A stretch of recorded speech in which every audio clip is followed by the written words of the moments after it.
It being from the generation of people who had cell phones as teenagers, right? I had one. It wasn't as sophisticated as today's, clearly. Right. But when you're at the entry, not everybody understands the technology or uses it the way we text each other. Nobody's, but the messaging wasn't so instant. And I think when you're born into these situations, like my kids are born into a world where a payphone don't exist, where the internet is the most prominent source of information and media. And so it's like it's just layered on them. So when 5G eventually gets here, it was the build up to it, right? And so it's as natural as breathing, nearly. That's Yeah, right. young folks don't have any. They don't have any. There's no thought And so to along with sharing those stuff. things They don't are think about it. they won't think about it, and so eventually when it is their time to be in charge, they'll make the decision about the content that was from when I was 14 and I did something very stupid. They'll be in the position to say, we're going to overlook that because they know the The history of it. yeah they'll be positioned to take care of their own problem. It's only those of us who are on the outside of it that is a problem But for. see, Well, but I also another thing is some of the stuff y'all generation looks down upon. With us, it's not frowned upon. So later on, stuff. so right, exactly. Later on, when we get to that point, we making these decisions, which y'all considering bad stuff. We're considering this normal teenage stuff. Like what? Let's say like some of the internet challenge, not the Tide Pod challenge. Obviously, that's something that's dangerous. But let's see, people doing like the snow challenge, jumping off the roof into the bottoms of snow. People looking up for your job, you encouraging other people to do that. Like, I don't think I want this person. But later on, we look back and we see somebody else did that. Oh, that's nothing. They'll laugh it off. Yeah. Exactly. Yeah. They'll be the decision makers. But, I mean, it's just like Yeah. I just think that sometimes you don't have to. When you put something on Facebook, you're sharing it with the world. Like if you put on something sexy on Facebook, so to speak, if you're a female, you know who I'm talking about. It will never go away. So maybe one day you may not want everybody to know, oh, she got nice legs or whatever. Yeah.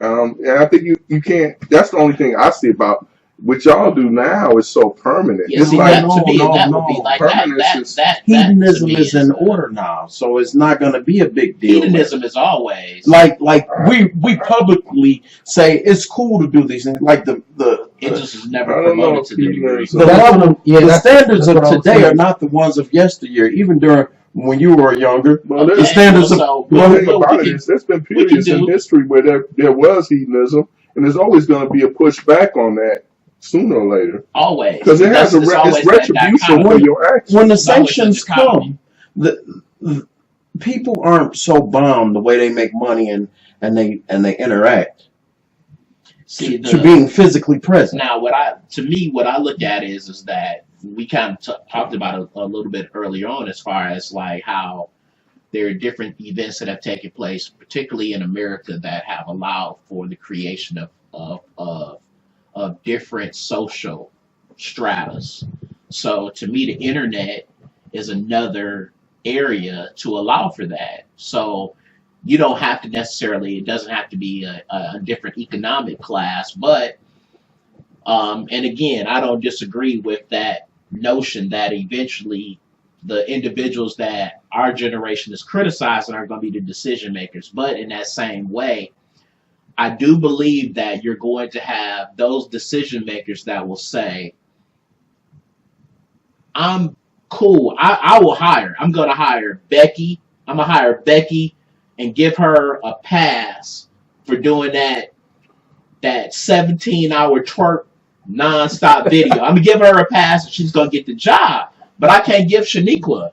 I can't give Shaniqua a pass. And then the big thing about it is I can't give her a pass. A lot of times we think when we're young that we're going to keep these same ethos or these same morals. But the more I grow older, the more I become my father. The more And conservative. the more conservative Absolutely. I become. The more that I see that maybe, like when I was 20-some years old, yeah. And that is why it is good we didn't have cameras Absolutely. back then. Right. But the thing about it is, I don't think from there. And What do you mean? That space in life where I'm conservative generally on like morality things, right? But liberal about everything else. okay. So when I look at people doing immoral things, I go, okay, I shouldn't be judging you, but I know this affects me, you, and the people around us. Perhaps I'll abstain from the partaking of this, I tell you, it's just to me. and I'll just be a voyeur. I just think I'll watch you do all of these I think things, but I'll stay out of the way. I think we all come to like me, and I mean you have children too, so you understand. But what we do, we don't want some of our kids to do. You understand? Our roles change. Yeah, As our roles I evolve, mean, the reality of it is that what I did at 20, I wouldn't want my kids to see what I did. what I was doing at 20. I wouldn't want them to see what I was doing at 45. So But the thing you know is, what I'm saying? with Be honest technology, with you. They might see it. it's a good Right. chance that they will, because pretty soon everywhere will be a camera. Everything It's will the be same- on camera. And that's the thing. That's amazing to 1984. me. That's George Orwell's That's amazing to 1984. me. Does everybody have Netflix? It is. I got Netflix. Yeah. I do. Daryl put me onto this series on Netflix. Is it Black It's Mirror? called Black Mirror. And Black Mirror has this one episode. I think they have a couple episodes, but this one specific episode is people actually earn a living by having a certain popularity and social status. Yeah, Yes. Oh, The more yes. likes they have. That is, it becomes that they show, and I once I saw it, I 100% believe that is The what new was going to currency. happen. That's a new form So of currency. you had individuals that a significant portion of how they were treated in everyday life was based upon How many likes they got? how many How likes many they likes got. they got over the course of the day. But you know the good thing If they is, could buy a it's like house too. when we were kids, and this was in the 70s, early 80s, what now people don't even question as far as our rights, our privacy, our right to privacy was such a huge issue. And when I was a kid, people be like, I don't want a camera there. I don't have any privacy. But now we've given up all these rights. Because of We scale fear. We I scale it back. understand it. Yeah, They- we the scale it the back. whole 9/11 and the mindset has scared created us that up. whole And concept this of still ain't I nothing want to be safe.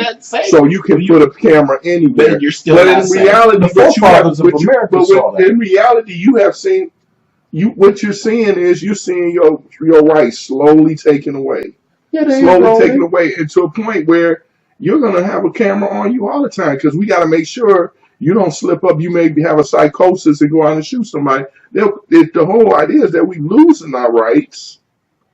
We're exchanging them. For what? Security. There's But no form of security. We are much more secure. No, we're Let- not. Let me make my point. We're much more secure in our everyday lives than in our minds. Because there's a mother who will say, yes, I want that camera on my baby all day. I want to know what my 8-year-old is doing in school. I want to know.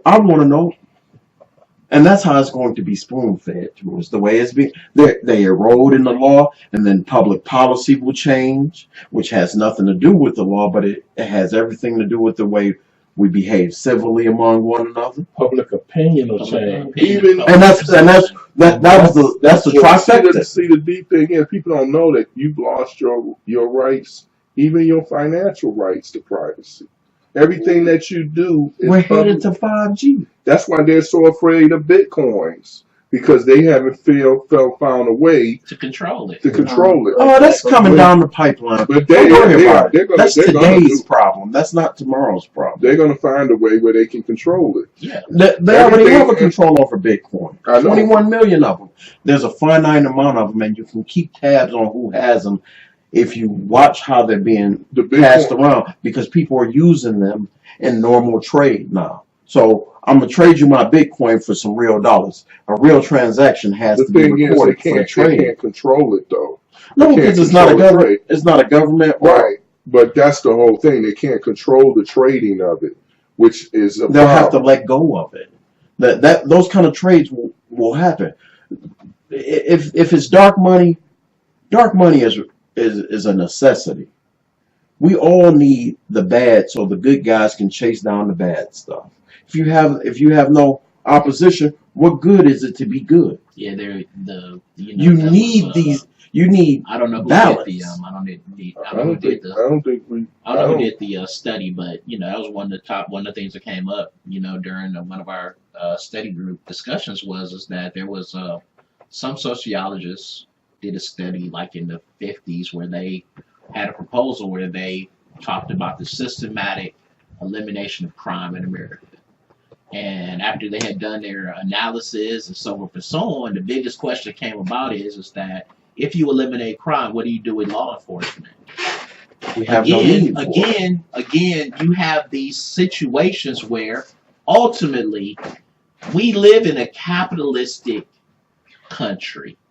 And in order for a capitalistic country to be effective, money has to flow. Only way that money's going to flow is people have to be employed. Or like you brought out is that there has to be an element of a under society. There has to be black money. There has to be a black market. There has to be money that is moved in corrupt ways. Well, the government is a huge, whether it was Iran Contra, whether it was the Mexican guns, whatever, But the thing about it is, I think we start thinking that America will never fall. Oh, and that's an illusion. But in reality, sooner or later, and I think it's probably more sooner than we think. I don't think it's coming as soon as in our lifetime. I think that it's already happening. I'm sure it's I realize that our position in the world is getting ready to change. By the time I'm an old man and probably making my exit from this earth, that's when it'll be more visible. But there's so many elements rely on the U.S.'s position to stay what it is. We are a cascade. We are. I thought that we're on the verge of falling apart. Right now, we're right on the verge right now of falling apart. The devastation that was caused by Hurricane Katrina, I really thought that we were close as we possibly have come in quite some time. But we are, in my opinion, we are just one natural disaster. It doesn't have to be a one disaster. One disaster away. One real war with real casualties. The one thing that that's what keeps us protected. would undeniably. Well, we never had a real war. We never have one on our soil. Other than an internal conflict. If we had a war where we lost, just imagine now. You know how many casualties, U.S. casualties, as well as in World War II? Even if we had even close to that amount, and it was, with this society, would it be able to withstand it? I don't think so. I think so. I think what would happen is that the Civil War was the largest. I know, but the people then were by far more. They were by far more. They would tougher. They wouldn't challenge. They wouldn't challenge the country like they would. I don't think this country would accept 400,000 dead. I don't think it would. We could. How old were you in 2003? That was about 4. Okay, how were you in 2003? I was graduating. I was graduating from high school, so I had to be around 17 or 18. Okay, so you don't remember, but and I know y'all remember, but and I'm sure you remember the blackout though. Okay, now let's take the blackout. And let's say that it's a week long one. Let's say it's a month long. Let's just say a week will be over. A week. So if we say that if the United States electrical grid goes down for a week, it's done. It's done. We are too dependent. We're too dependent on technology. We could survive a month up under those conditions. No. And I'm gonna tell you why. I'm talking about. We're not talking about if we could survive. We could survive, but America will not survive. So America will survive. You know what's going to happen? Okay, how would it survive? I'm gonna tell you what's going to happen. I'm gonna tell you what happened. I'm gonna tell you what happened over just the 3 days.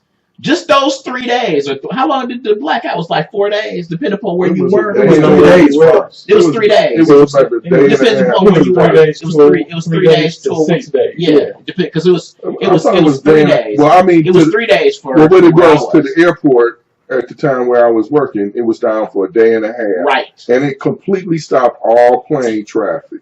And so. Even after 9/11, when that 9/11 thing, you don't know. On West Side, 7 Mile, Illinois, it was down for 3.5 days, almost 4 days. That's where you live? Yep. At that time, and what happened at that time is first day, people were like, okay, it's just gonna be temporary.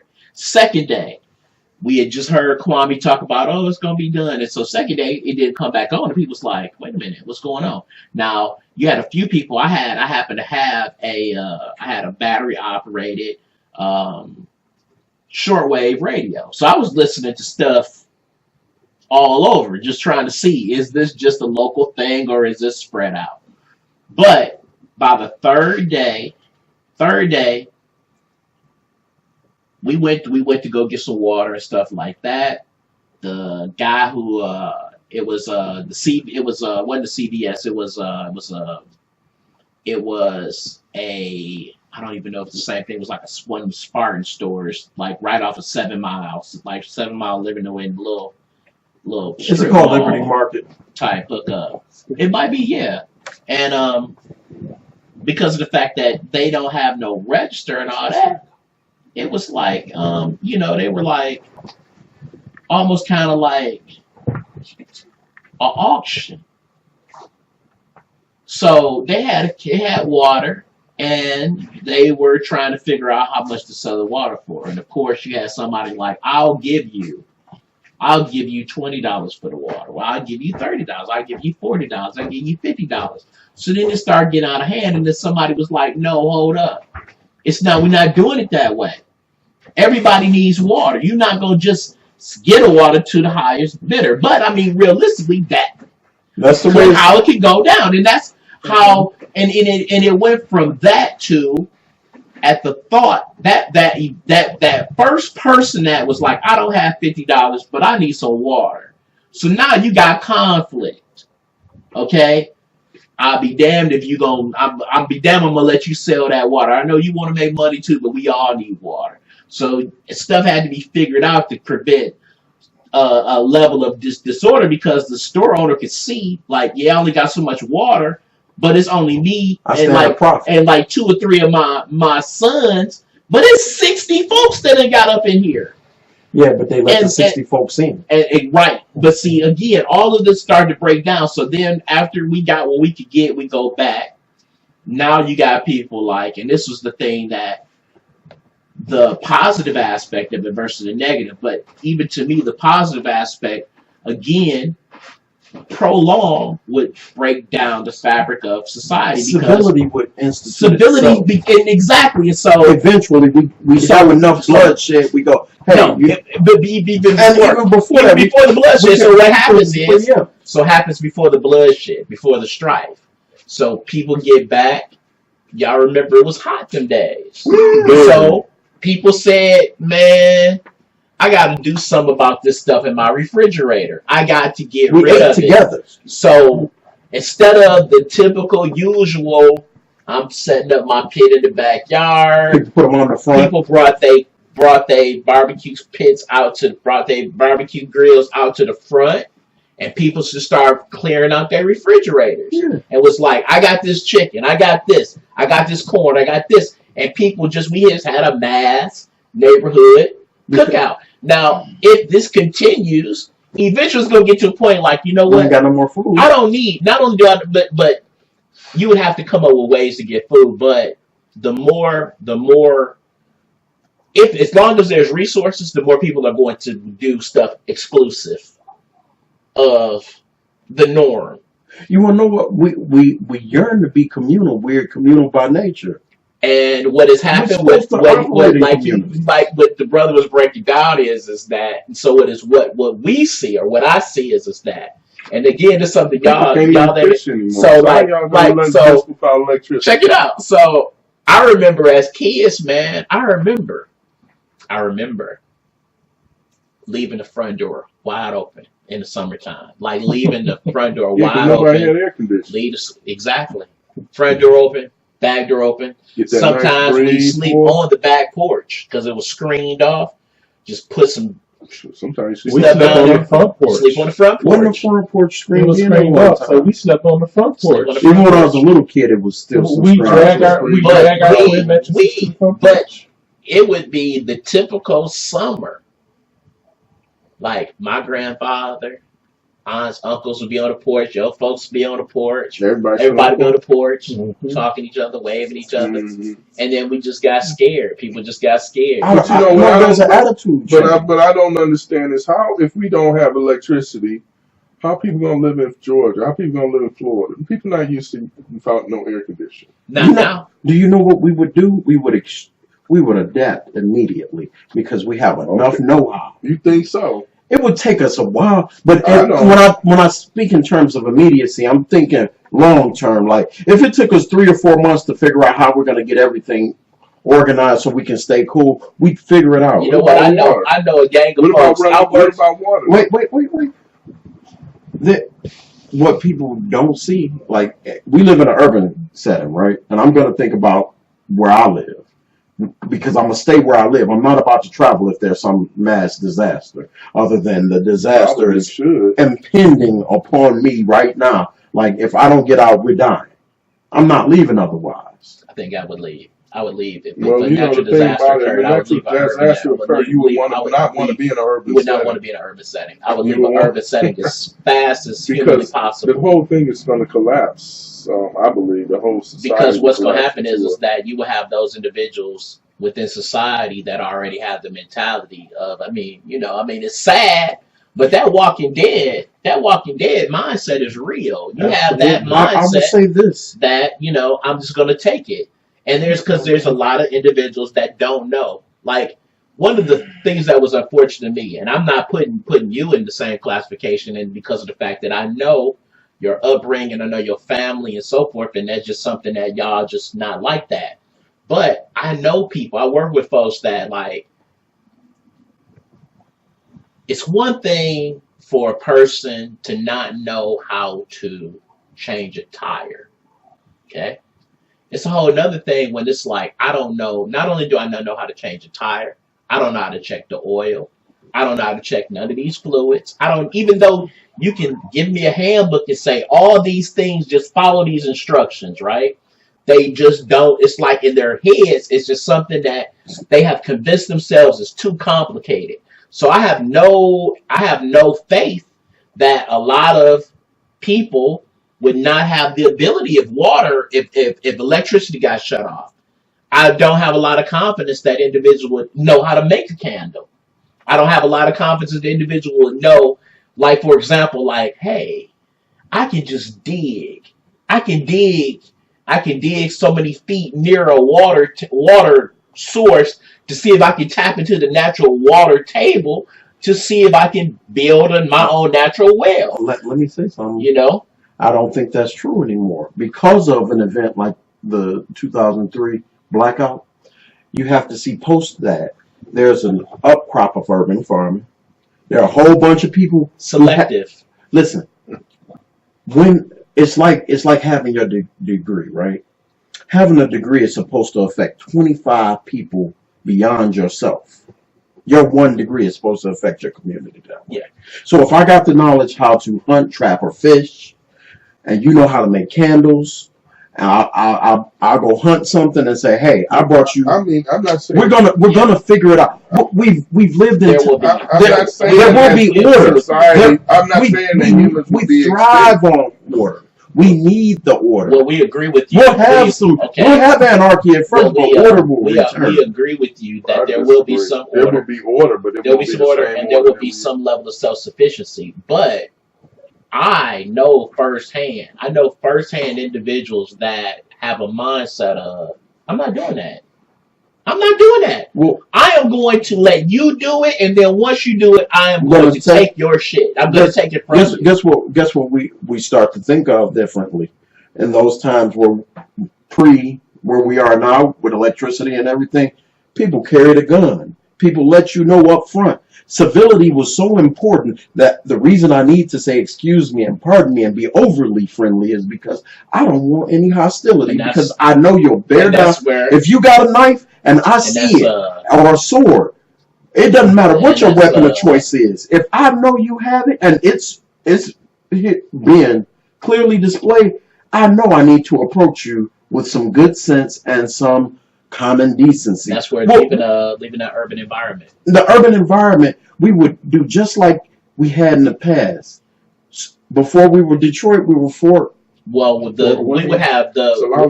And you know what we would do? And they knew how to come. They knew how to hunt. It would be a lot of really tough decisions Can I make my point? Yeah. My point is just this. We would organize ourselves according to those of us. We demand order. People need order. We organize ourselves of those of us who could take care of ourselves and say, okay, we're going to build a fort around us. We're going to excommunicate those we don't want, or we'll either exile them, execute them, or excommunicate them. And who makes that decision, and how? What's the percentage of people you think could? What's the percentage of the Detroit to make it without electricity for a month? What's the percentage of people? I bet you most of the people, because most of the people are losing some kind of utility 90%, half of the time. You're saying 90%? I would give that 10%, and the reason I would give that 10% is because, yes, you do, like you mentioned, you do have your urban farmers, you do have your urban survivalists, you do have people who may not have been raised here, have been imported here, who didn't have all the wonderful things we do have. But we are 2 or 3 generations deep at this point of PlayStation kids. 2 or 3 generations. We are two arcade kids. We are 2 or 3 generations deep of PlayStation kids. We have a video game mentality. Our kids don't even go out to play. Most of the kids, and I've seen it, little kids, by the time they are 3-4 years old, can get on YouTube faster than they can say their ABCs. And the thing is, technology is going to cripple people when the power goes out. It's going to make us better. It's going to improve people in the long run, but immediately it's going to cause panic and rioting and looting, and you know what and that destruction. Is? Our natural process too. Whether we like to say it openly, human beings are cold and need to be from time to time. There are too many good ones and bad ones, and everybody gets mixed in, and natural disasters do our natural code. You know, not to the degree of you have a loss of microaggressions do our natural code. I think we have an experience of like a natural disaster to the magnitude of not having electricity on a worldwide or even on a nationwide basis. I don't think that we could have. I don't think we've experienced that. What I'm gonna say, I got some Latino folks that I work with, right, and they fresh off of their islands, and many of them are new, and many of them have been here 20, 30 years, and say, look, I came here when I was 17, 14. My mom and dad packed us up, but they learned a bunch of skills before they got here. Like one guy I worked with, he's 42. He says, my dad, we did migrant farm work when we first got here, right? Mm-hmm. And he said, we don't tell nobody we're not Mexican when they about to pay us. Because that's how they just. But they're Puerto Rican, so they're U.S. nationals like the rest of us. Yep. They got the rights we got, They don't have to have no passport. They don't have Do the they? same because they can't vote. They can't vote. Do they? They can't vote, and they got. They have their own government. They got. They don't have representation. You saw what happened in with They don't have hurricane. representation. These floods, they was in the dark. You know, Puerto They was in Rico the dark still flood. doesn't have power. The majority of the island still doesn't have power. I know it doesn't. So they don't have the same rights that we have. They don't have the They resources. won't get the same aid that we got. That's because they don't have the same representation we have. Heli dead. Look, no, because they're on the island. They're in an I think island. and that. there are I people think with that. I power. mean, Not we only talk those about things, that, but well, imagine when they we had- talk about Puerto Rico, we don't talk about the U.S. Virgin Islands. if they Same, all of them. if they- are they dead. all Puerto got Rico, wiped out. Puerto Rico, but Puerto Rico, U.S. Virgin Islands was hit even harder than Puerto Rico. Yeah, all of them devastated. But the thing is, they're 9 million Puerto Ricans though. the thing is, they're I think a that country. They're not a European country. Yeah. You're talking They're, about one of those whole places. they're a country that we don't want any more imports from. Yeah, even though they're not technically. When he imported, said they're not the fact white, that Didn't they are, homeboy say, "I'm gonna talk to the president of Puerto Rico"? I think that. because he's just not bright. I And think that's that. I think that. Hey, somebody I think whisper, that- "Hey, and you're the that- president of Puerto okay, Rico." and so I think the one thing that a lot of people I kind of airbrushing, or so to speak, is that we really don't like what my parents and some of our parents could do. We probably don't have all the same skills. Those skills are lost. How to make bread. How to make bread. Okay. you are an anomaly. And that's Okay, what I'm not saying- he's an anomaly. I'm I talking agree about- with you. Yeah, I agree. I agree. He can make bread. I agree. I can make bread too, but See, that's my point. There's 3 of us who can make some bread, right? But you're talking about 3 people that probably, how many of your friends can?